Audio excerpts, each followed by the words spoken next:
Sementara itu, pasca kenaikan harga BBM bersubsidi, tarif ongkos kendaraan umum dalam kota antar desa di wilayah Ogan Komering Ulu alami kenaikan berkisar Rp2.000 hingga Rp10.000 per penumpang.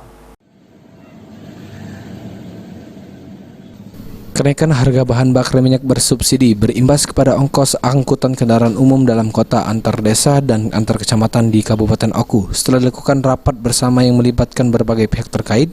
Kadisub Oku Firmansyah mengatakan untuk angkutan perdesaan yang terjauh seperti Batu Raja tujuan Mendingin, Ulu Ogan atau sebaliknya semula Rp30.000 kini menjadi Rp40.000. Lalu Batu Raja Pangandonan semula Rp25.000 kini naik menjadi Rp35.000 per penumpang. Sementara itu untuk jarak di kecamatan tinggal menyesuaikan. Kenaikan tarif ini sudah berdasarkan hitungan teknis. Mencari titik di mana kenaikan itu masih menguntungkan supir dan tidak memberatkan dari penumpang. Itulah pertimbangan kita. Untuk perkembangan angkutan desa sendiri gimana sekarang, Pak?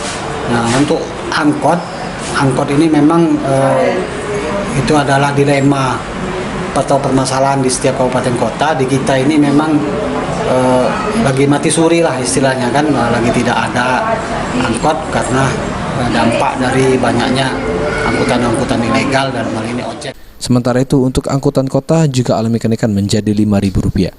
Ari Pranika, PAL TV.